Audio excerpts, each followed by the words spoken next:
দেববর্মা জাতিকে খারাপ ভাষা ব্যবহার করায় মহারাজ প্রদ্যুৎ কিশোর গর্জে উঠেছেন। তীব্র প্রতিবাদ জানিয়েছেন মহারাজ প্রদ্যুৎ। পুলিশের কাছে তিনি আবেদন জানিয়েছেন এবং ইতিমধ্যেই গ্রেপ্তার হয়েছেন। পুলিশের কাছে আবেদন জানানোর পর পুলিশ দ্রুত ব্যবস্থা নিয়েছেন। ইতিমধ্যে অভিযুক্তকে গ্রেপ্তার করেছেন মহারাজ প্রদ্যুৎ কিশোর। সোশ্যাল মিডিয়ায় তীব্র প্রতিবাদ জানিয়েছেন। জনজাতিকে, দেববর্মা জাতিকে খারাপ ভাষা ব্যবহার করায় এবং ট্রাফিক পুলিশকে লাঞ্ছিত করার পর মহারাজ প্রদ্যুৎ কিশোরের এই তীব্র প্রতিবাদ। মহারাজ প্রদ্যুৎ কিশোরের পুলিশের কাছে আবেদন, পুলিশের সাথে কথা বলেছেন। তিনি সোশ্যাল মিডিয়ায় লিখেছেন, অভিযুক্তরা দ্রুত গ্রেপ্তার হবে। আমি পুলিশের সাথে কথা বলেছি, পুলিশ দ্রুত আশ্বাস দিয়েছেন এবং ইতিমধ্যেই গ্রেপ্তার করেছেন মহারাজ প্রদ্যুৎ কিশোরের। তীব্র প্রতিবাদ। মহারাজ প্রদ্যুৎ কিশোর সমালোচনা করেছেন তীব্রভাবে এবং জনজাতিকে, সবাইকে তিনি বলেছেন শান্ত থাকার জন্য। যারা অপরাধ করেছেন তারা অবশ্যই শাস্তি পাবেন। ইতিমধ্যেই গ্রেপ্তার হয়েছেন এবং যেভাবে ট্রাফিক পুলিশকে লাঞ্ছিত করা হয়েছে, যেভাবে এবং দেববর্মাদের অপমান করা হয়েছে, জনজাতিকে অপমান করা হয়েছে, যারা অভিযুক্ত আছেন তারা ইতিমধ্যেই গ্রেপ্তার হয়েছেন। আর বাকি যারা রয়েছেন তাদেরকেও গ্রেপ্তার করবেন। আজ সারা দিন ভর গর্জে উঠেছে, সারা দিন ভর প্রতিবাদ চলছে ট্রাফিক পুলিশের পক্ষ থেকে এবং জনজাতিদের পক্ষ থেকে। পরপর প্রতিবাদ মিছিল এবং বিভিন্নভাবে প্রতিবাদ জানানো হয়েছে সোশ্যাল মিডিয়ার মধ্য দিয়ে। সারা দেশ জুড়ে, সারা রাজ্য জুড়ে প্রতিবাদের ঝড় বইছিল।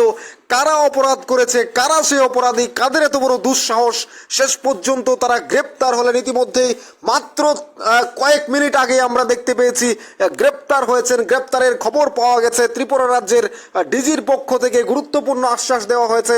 মহারাজ প্রদ্যুৎ কিশোর দেববর্মনের এই তীব্র প্রতিবাদের পর, সমালোচনার পর মহারাজ প্রদ্যুৎ কিশোর গর্জে উঠেছেন। তিনি বলেছেন অপরাধীরা দ্রুত গ্রেপ্তার হতে হবে, তাদেরকে ধরতে হবে এবং তারা যেন কঠোর শাস্তি পায় সেই দিকে লক্ষ্য রাখতে হবে। মহারাজ প্রদ্যুৎ সোশ্যাল মিডিয়ায় তিনি বলেছেন যে যারা অপরাধ করেছে তারা অবশ্যই শাস্তি পেতে হবে, তারা শাস্তি পাওয়ার যোগ্য। অর্থাৎ ইতিমধ্যে শাস্তির ব্যবস্থা করা হয়েছে এবং পুলিশ যথাযথ শাস্তি দেবে তাদেরকে, যারা অপরাধ করেছেন, যারা এই অপরাধীদের সাথে যুক্ত, যারা একটা খারাপ ভাষা ব্যবহার করে খারাপভাবে জনজাতিদের মধ্যে এবং যেইভাবে করে জনজাতিদের একটা বাজে এবং বিশ্রীভাবে তাদেরকে ব্যবহার করা হয়েছে, তার জন্য পুলিশরাও লাঞ্ছিত হয়েছে। অর্থাৎ সেই জায়গায় দাঁড়িয়ে পুলিশ দ্রুত আইনানুগ ব্যবস্থা নেবে, তাদের ধারা অনুযায়ী পুলিশ ব্যবস্থা নিয়ে যথেষ্ট শাস্তি ব্যবস্থা করবে বলে আমরা সেটাই মনে করছি। এবং মহারাজ প্রদ্যুৎ কিশোর তিনি সরাসরি বলেছেন যে তিনি প্রতিবাদের ঝড় বইয়ে দিয়েছেন সোশ্যাল মিডিয়ায়। তিনি আশা ব্যক্ত করেছেন যে অপরাধীরা কোনোভাবেই ছাড় পাবে না, অপরাধীরা অবশ্যই শাস্তি পাবে এবং রাজ্যের জাতি, উপজাতি, জনজাতি, বাঙালি 40 লক্ষ ত্রিপুরাবাসী শান্ত এবং শান্তিতে থাকার জন্য অপরাধীরা দ্রুত শাস্তি পাবে, অপরাধীদের শাস্তি দেবে পুলিশ, সেই আইনানুগ ব্যবস্থা নেওয়া হচ্ছে এবং পুলিশের সাথে কথা বলেছেন মহারাজ প্রদ্যুৎ কিশোর।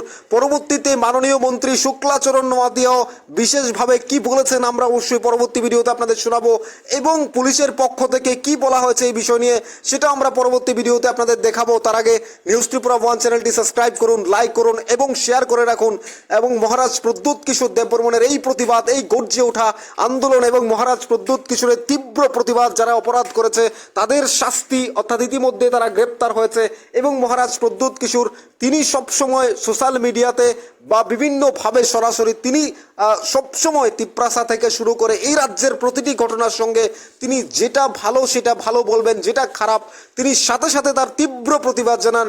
কেন জনজাতিদের নিয়ে এই নোংরাভাবে একটা বাজে ভাষা ইউজ করা হয়েছে যেটা আমরা বলতে পারছি না, অর্থাৎ সেটা কেন করা হবে এবং পুলিশকে কেন লাঞ্ছিত হতে হবে, ট্রাফিক পুলিশের উপর কেন এইভাবে আক্রমণ করা হবে, কেন তাদেরকে এইভাবে শাস্তির মুখে পড়তে হবে। পুলিশ অর্থাৎ সেই শাস্তির ব্যবস্থা পুলিশ অবশ্যই করবে। কারা অপরাধী, কারা সে অপরাধ করেছে, কেন অপরাধ করবে এবং জনজাতিদের নিয়ে কেন এই কথাগুলো বলা হবে, তাদেরকে কিভাবে একটা কমিউনিটিকে কিভাবে এই ভাষা ইউজ করে তাদেরকে একটা উদ্দেশ্যহীনভাবে কোনো একটা কারণে, কোন চক্রান্তের কারণে এটা করা হয়েছে, জনজাতিদের মধ্যে বিভেদ সৃষ্টি করার কেন এই ষড়যন্ত্রে লিপ্ত হয়েছিল, তারা কারা, তাদেরকে নিশ্চয়ই করে পুলিশ শাস্তি দেবে। এবং মহারাজ প্রদ্যুৎ কিশোর নিজে বলেছেন সোশ্যাল মিডিয়ায় যারা অপরাধী তারা শাস্তি পাবে। মহারাজ প্রদ্যুৎ গর্জে উঠেছেন সোশ্যাল মিডিয়ায়, তিনি বারবার বলছেন সবাইকে শান্ত থাকার জন্য, অপরাধীরা অবশ্যই শাস্তি পাবেন। তিনি পুলিশের সাথে কথা বলেছেন এবং পুলিশের ডিজির পক্ষ থেকেও বলা হয়েছে এবার যারা অপরাধ করেছে তারা নিশ্চিত করে শাস্তি পাবে এবং ইতিমধ্যে তারা গ্রেপ্তারও হয়েছে। আমরা পরবর্তী ভিডিওতে আপনাদের দেখাবো পুলিশের পক্ষ থেকে কি বলা হয়েছে এবং মহারাজ প্রদ্যুৎ কিশোর যে বক্তব্য রেখেছেন সোশ্যাল মিডিয়ায় তারপর পুলিশের পক্ষ থেকে কি বলা হয়েছে এবং মাননীয় মন্ত্রী শুক্লাচরণ নোয়াতিয়া কি বলেছেন সেই বক্তব্য আমরা আপনাদের সামনে পরপর তুলে ধরবো। তাই আমাদের নিউজ ত্রিপুরা ওয়ান চ্যানেলটি সাবস্ক্রাইব করে রাখুন পরবর্তী ভিডিওতে এবং আপনার মতামত জানাতে পারেন কমেন্টস বক্সে।